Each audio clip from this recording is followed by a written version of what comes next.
Mr. Simon, you are the one I'm waiting for.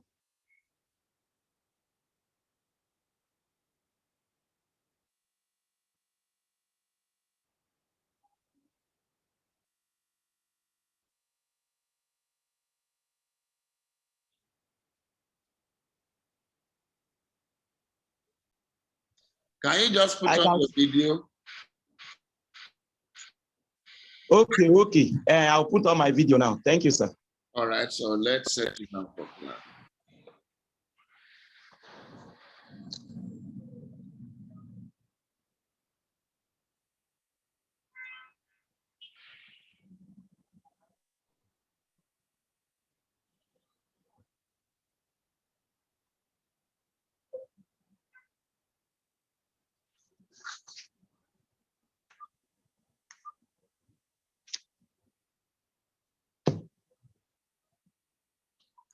Are you having difficulties putting on the video?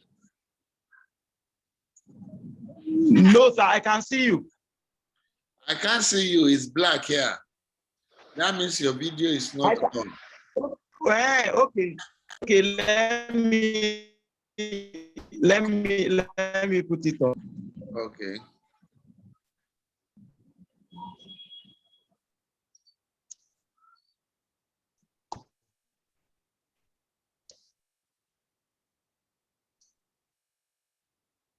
Okay.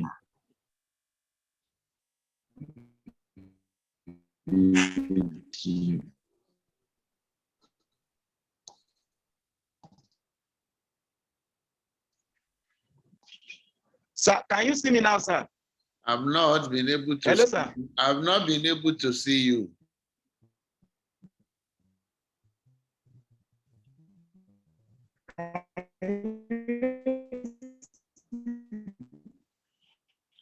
But you put on the video before. Why is it getting difficult for you? Oh, the challenge is that when I couldn't hear you, I have to call somebody to come me. Now I can see you, I can hear you, but now I have to go back to the Now, wait, are you okay? Yeah, I'm seeing you. I think you are coming in now. All right, you are coming in now. It's just a button that you need to click. That's all. Hello? Okay, it's okay now. Hello, I can see you, sir. Yeah. Yes, I can hear you. Thank you, sir. I can see you and hear you too. All right. Now, okay, thank you, sir. Yeah, this is supposed to be our first class. And one of the things we needed to sort out is to take a look at the course guide. So, okay, the course guide is already in your learning resource center, your learning resource. Now, let me just, did you log in through your My Learning Center, that is elan.nou.edu2, or did you log in through the link I gave you? Yes, it's through the link. I log in through the link, then I tap Zoom. Okay. Now, next time, it's better for you to come into your course portal here. Okay, if you take a look at the portal, your course portal, you discover that there are some things there already. If you are in your course portal, this is where you will log into the class. Then, okay, down here is your module 1.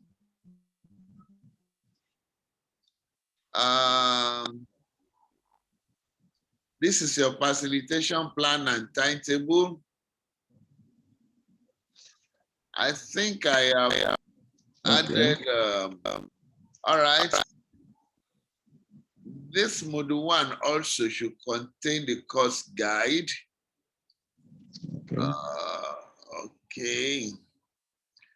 Okay, maybe I did not put the course guide here. Let me see. Sorry, let me just open the course guide somewhere here.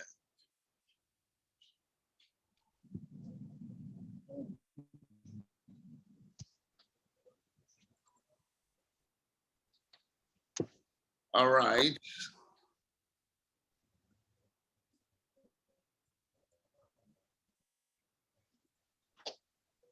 Okay, are you seeing my screen now?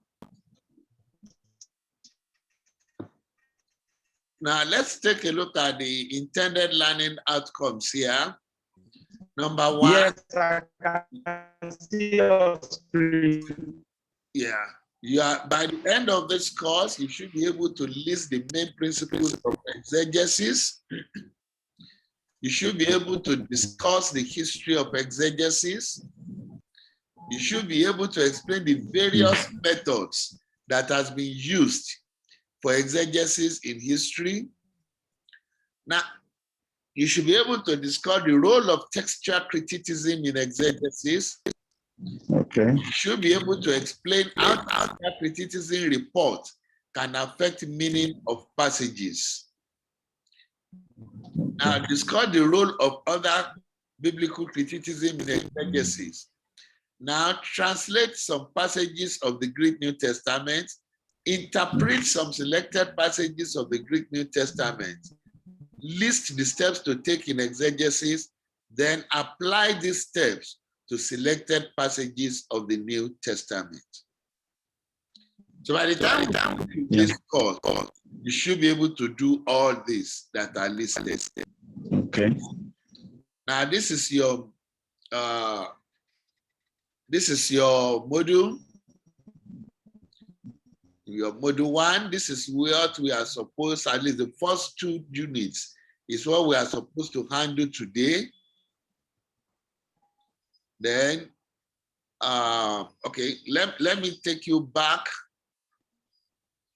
Okay, module 2, we start the issue of textual criticism in exegesis. Module 3 will be dealing with the higher criticism, which are historical criticism, source criticism, form criticism, redaction criticism, and grammatical criticism. Then module 4, we have some practical examples from Gospel, Acts, Epistles, and Revelation. We'll be handling how to deal with exegesis properly. Now, let me take this off. You will get that in your you will get it in your learning portal later. Okay, sir. Now let me get back to your learning portal. Now this is my own page on the learning system.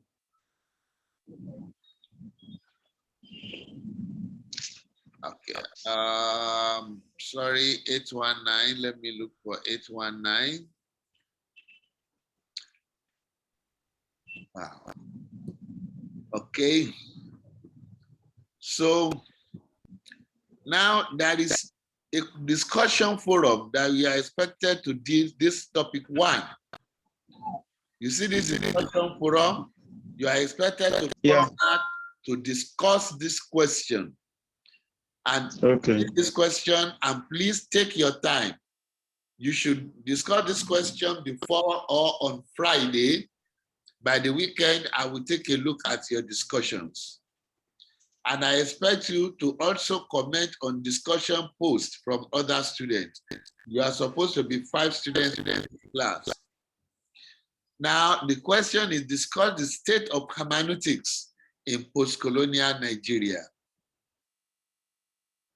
That is the question we are discussing in the discussion forum. Now, you are also expected to watch this video. This is my instructional video 1, instructional video 2 for this week.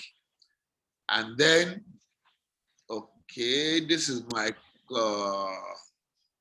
okay, that's, I will open this. I don't know, I'm supposed, maybe I'll bring out the course guide separately, because the 2 of them are supposed to be here. So now let's go on to our first module. Do you have any question? Hello?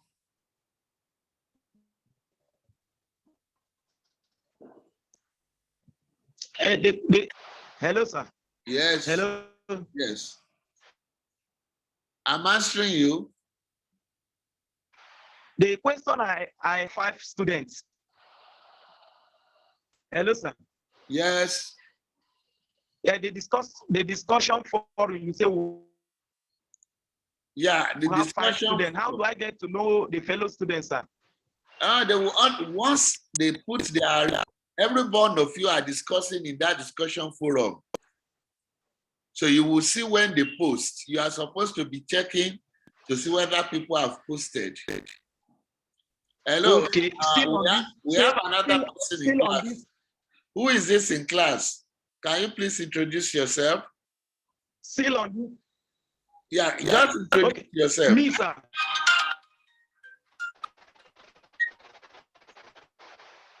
Hello. I am Simon Oigu Jacob. I know, Simon, I know you. Hello. There's another person in class that I can't remember the name. Yes, Hello. please mention your name.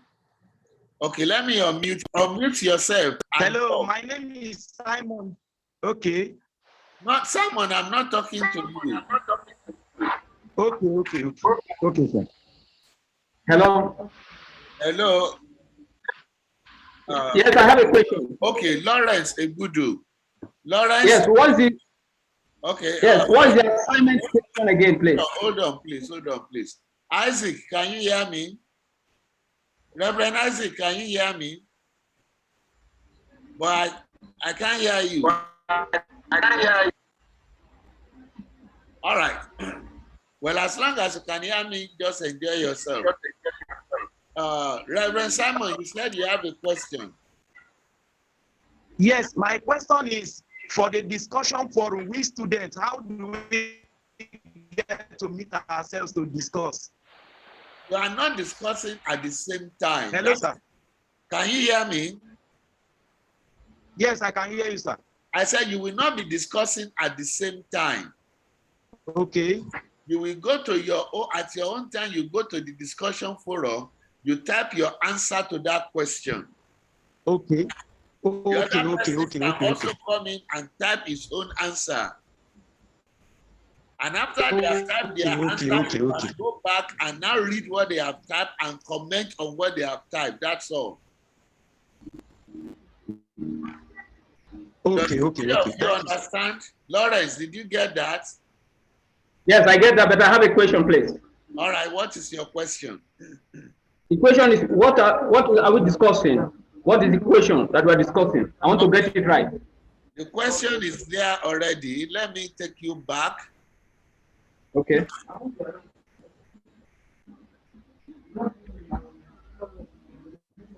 Please go and log in through your portal. When you see topic 1, you will see forum discussion 1. Okay.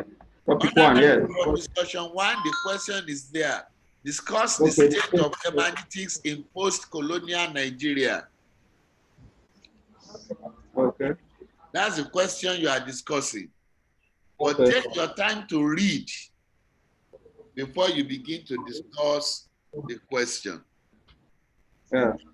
Thank you. Yes, thank you. Reverend Isaac, do you get the question? Do you get the assignment? All right. Now, let's go back. Okay. Again, let me show you another thing that is important for you to see. This is the facilitation plan and timetable. Let's click on it.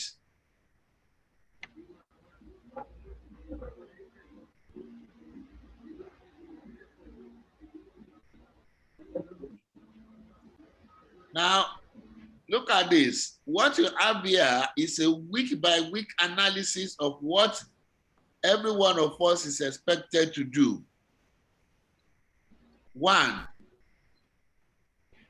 this is week 1. Read the course guide.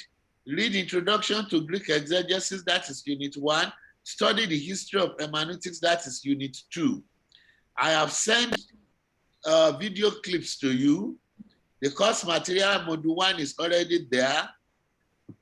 Now, this is your asynchronous. That's the one you will do whether I am online or not. And the most important thing that I've said there, look at this. End of the week, aim, how to work. Okay, I've asked you to read all that. Okay, I forgot to put this here, but please, the discussion forum is important for week 1. That's your most important assignment for week 1. Is that clear? Sir, the week 1 is this week we are in.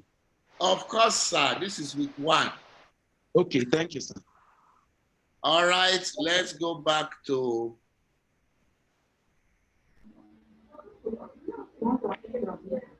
the course, the module 1, and let's go back to unit 1. Now, can anybody define exegesis for me? Let me close this for now. Define exegesis, please.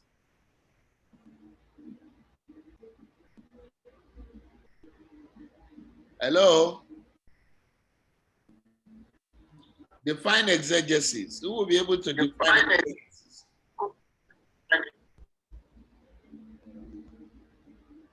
Lawrence?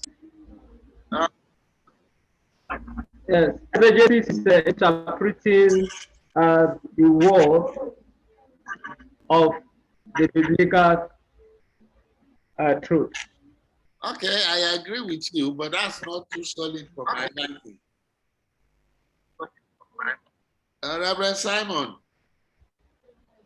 Sir? can you define exegesis for us? I look at exegesis as the definition of a root or the beginning of a kind of a word or a topic or a generation. That is how I look at exegesis. Exegesis is just the beginning explanation of something that is the beginning, introduction of it. Well, okay, that does not answer my question very well. Okay, let me come back and share my screen so that we see Okay, what I have here. Now,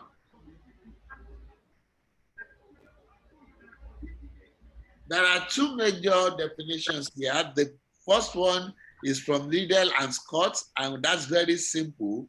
And they said exegesis can mean statement, narrative, or explanation, or interpretation. Okay. All right? But Okay. Webster New International Dictionary define it as exposition. Okay. Especially a critical explanation of a text or portions of scripture. Okay.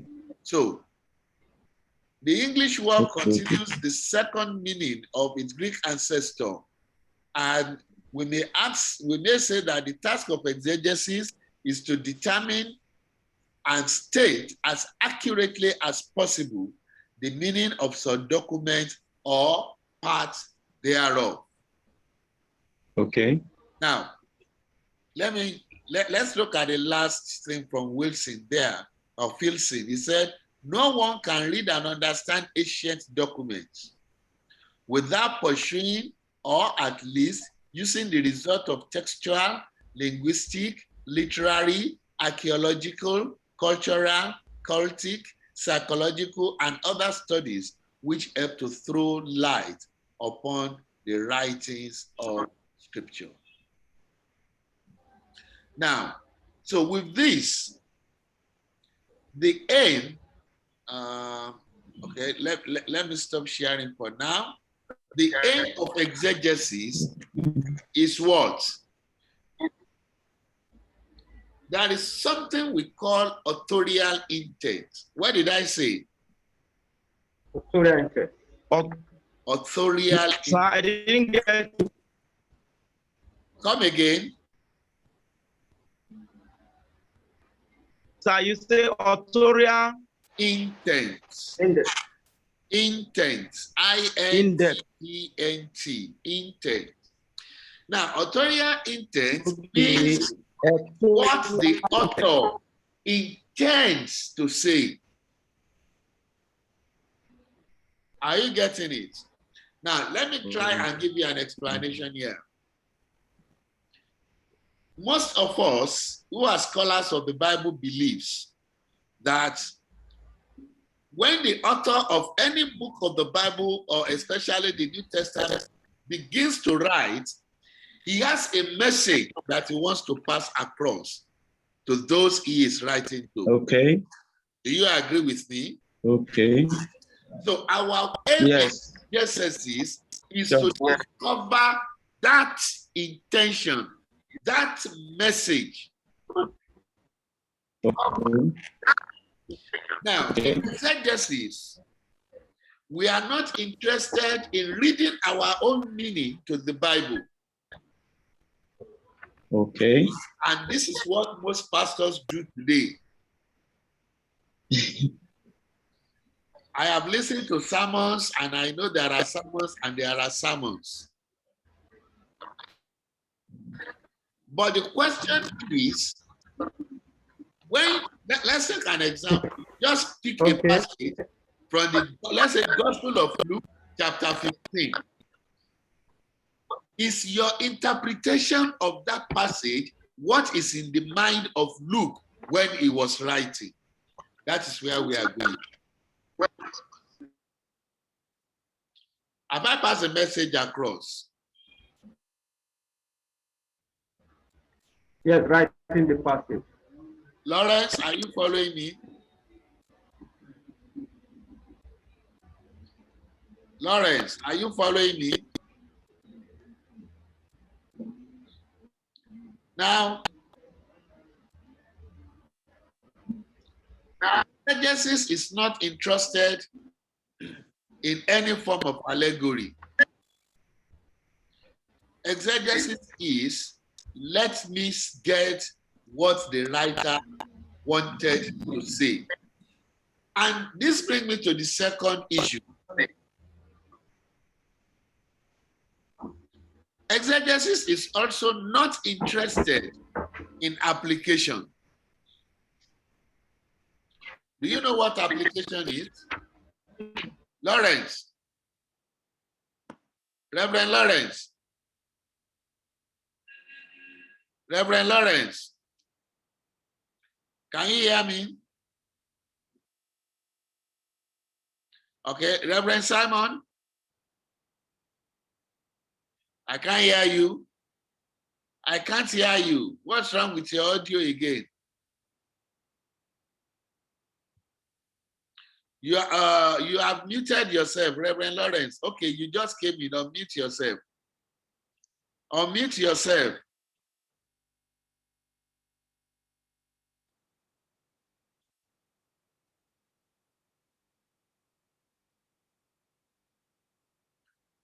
Lawrence.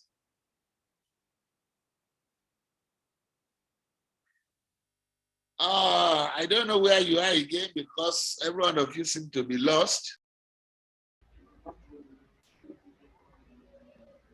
Hello, hello.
Reverend Simon, are you there?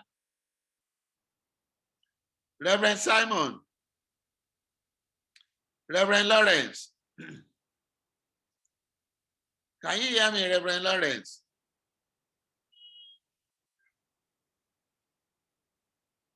Who is hearing me? Hello? Yeah. Hear you now. Okay. Hello, sir. All right, good. Is that Simon? Yes, I was asking a question. Yes, I can hear you now. Okay, okay. Do you know what application is? Let's say we are talking about Bible Application. or prayer or sermon. Do you know what application is?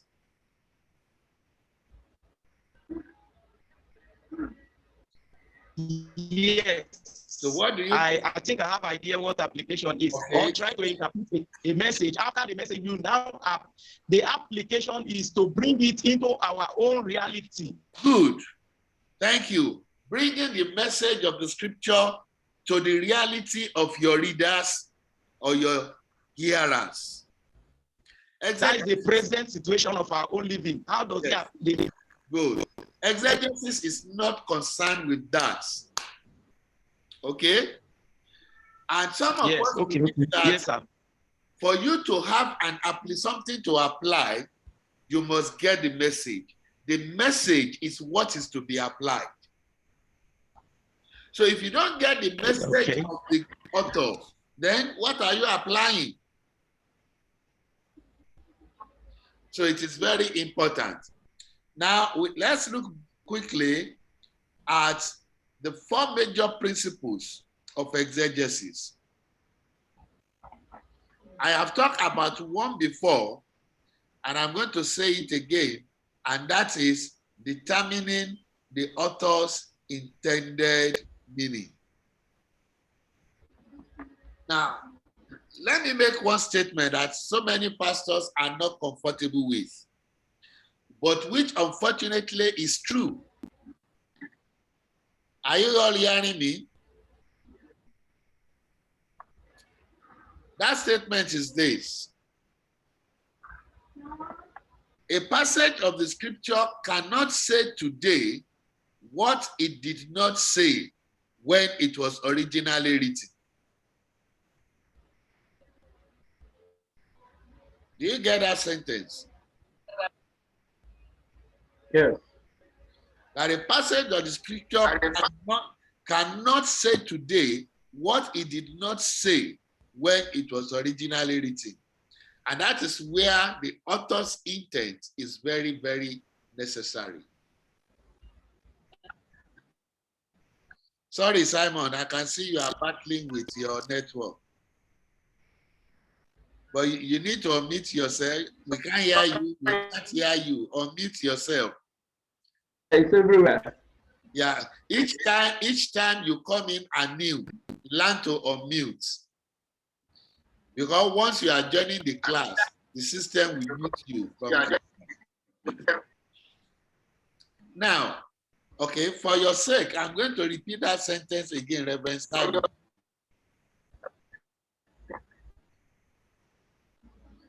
Reverend Simon, are you there?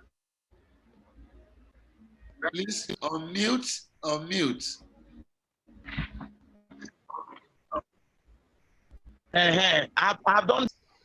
I've done that, sir. Okay, good. I said for your sake, I'm going to repeat the sentence I said. I said no passage of the Bible. Okay, thank you, sir. All right, no passage of the Bible can mean today what it did not mean when it was written. And I said, I know many pastors will not be comfortable with that sentence. But unfortunately, it is the truth. And that is why it is necessary to determine authorial intent before you make any application.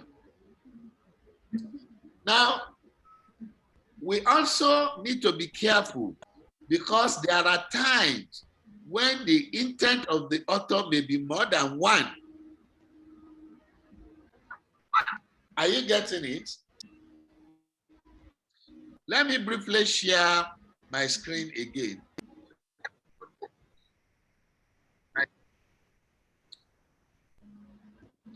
Can any of you read Greek?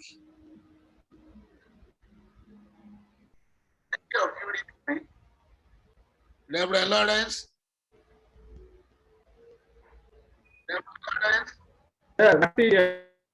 Can you read Greek?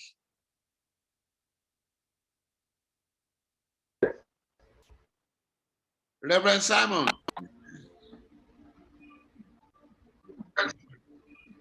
It's not here, okay. Reverend Lawrence, I said, can you read Greek?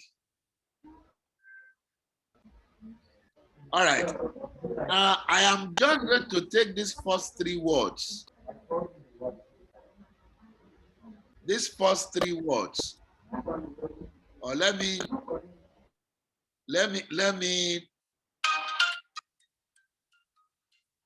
copy it.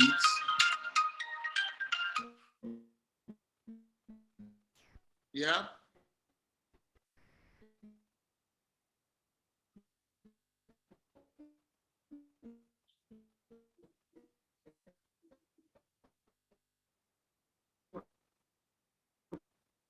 Okay. Don't worry. No problem. Yeah.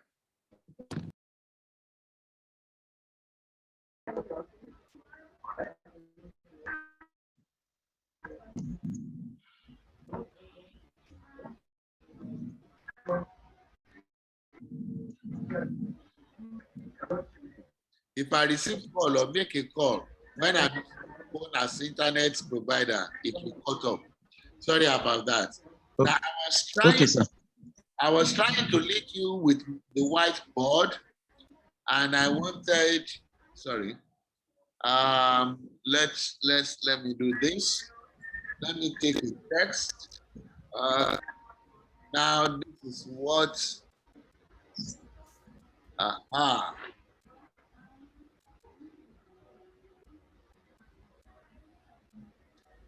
Can you read this, please?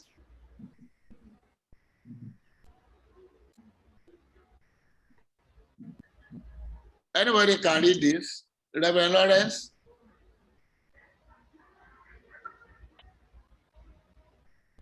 Reverend Lawrence? Reverend Simon? Sir? Can you read what is on the whiteboard? Hi, the phone I'm using, the thing look tiny. Even though I'm using glasses, I can't really see it well. Okay. But do you read Greek? Can you read Greek? You can try small. I read it. Okay. Yes, I can just speak words little by little. Okay. Let me read this for you, really. Here it says, Apocalypsis Jesu Christu. Okay. If I'm going to translate this into English, there are two ways of translating it. Okay. I can translate it as the revelation of Jesus Christ, and it can also be the revelation from Jesus Christ. Okay. Do you know that these two phrases did not mean the same thing? Yes, the revelation of Jesus Christ is not the same thing as the revelation from. Good. So the first question, if you are going to do an exegesis of Revelation chapter 1 verse 1, is to unravel what did the author intend to say here. Is he saying that this is the revelation of Jesus Christ, or is he saying this is the revelation from Jesus Christ?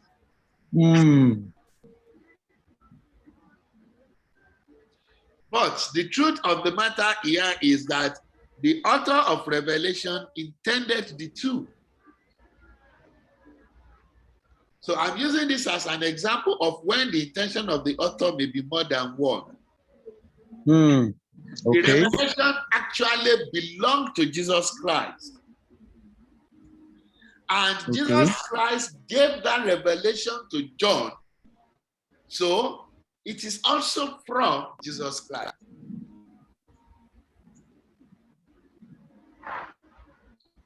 So the two meanings are intended by the author. So the principle number one is, if you are going for exegesis, you must look for the intention or the intended message of the author.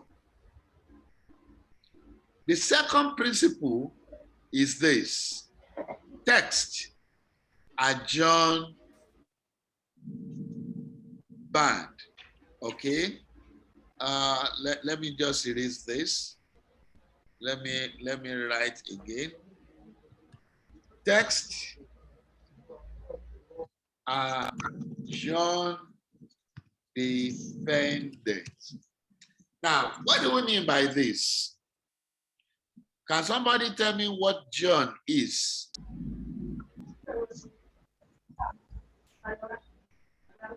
Let me bold what I am doing so that your system, okay? Okay, we can see it now. Yes, that's why I bold it. Texts are generally dependent. Can somebody? Hello, sir. Yes? I understand genre to means record. Well, no, it doesn't mean record. That's why I was asking, do you know what John is now? Okay, no. John actually is the style or the class of writing. Okay, style. So in the New Testament, we have the following: Gospels, parables, isn't it? Epistles, and Revelation. Okay? So the way... Sorry, I didn't get all. You said Gospels, parables, and epistles, okay, and Revelation. Okay, thank you, sir. Now, how to interpret is highly dependent on the genre. I cannot take a passage from the book of Revelation and begin to interpret it literally, because by nature, Revelation is not supposed to be literal. Do you get my message? Okay. Yes, sir. One of the very, very much known characteristics of Revelation is that it is symbolic.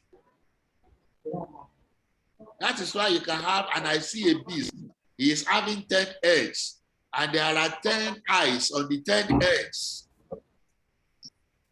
So are you now, if you begin to translate that literally, do you think you will be right? The answer is no. So in exegesis, you are dependent highly on the genre of literature. 3. Okay. We now begin to talk about context. How many of you have heard our political leaders saying that I was quoted out of context? Yeah. But do you know that it's true? Yeah. Do you know that it is true? The context goes a long way to determine the meaning of a word. So if you take a sentence out of its context, you can give it multiple meanings that the author did not even think of. It's true. So context is the key. It's one of the major keys, is core in the work of exegesis. And later on, we are going to discuss about context very well. And the fourth principle is that the text must be given priority. Text must be given priority. What do we mean by this? Now, one of the things that scholars of Bible have always believed is that every one of us come to the Bible with our biases. Am I right? With Yes, our sir. worldview, with our culture. So nobody goes to the Bible with an objectively open mind. We all come to the Bible with the color, with the lenses of so many things around us. And the tendency is that we will begin to read the Bible with those things in mind. But that is the wrong approach. The right approach is to give the text of the Bible its priority before we begin to look at that text from our own biases and our own lenses. Now let me pause for questions because we just have a few minutes more. Any question? Yeah, Reverend Lawrence. Reverend Lawrence, what's your question? Yes. Yes, the second major principles of exegesis, I didn't get it well because of the network. I talk about the John of literature. Is that Okay. the one? Yes, that's it, yes. Okay. Thank you. All right. Reverend Simon, any question? No, I think I was able to get the four principles you have listed here very correctly. I got them. Okay. So please go back and read the history of exegesis. Okay, sir. If next week, because we are going to have our class again the same day next week, the same time, the same link. Okay, sir. But I prefer, like I told you, go and enter into your e-learn portal so that you will be able to do all the assignments. I will also be coming in and out, especially between Friday and Monday, to see what you have done and to make comments on what you have done. Okay, sir. So sorry, sir. Before we leave, sir, the assignment is done through the e-learning through our portal. Your e-learn portal. That's where you go and answer it. Okay, I'll try it after now, sir. All right. So, gentlemen, thank you for being there in class. It's nice having you. I'll see you next week. Again, I will also I will read your post. I'm also going to make my comments on your post. Bye-bye. Okay, sir. See you next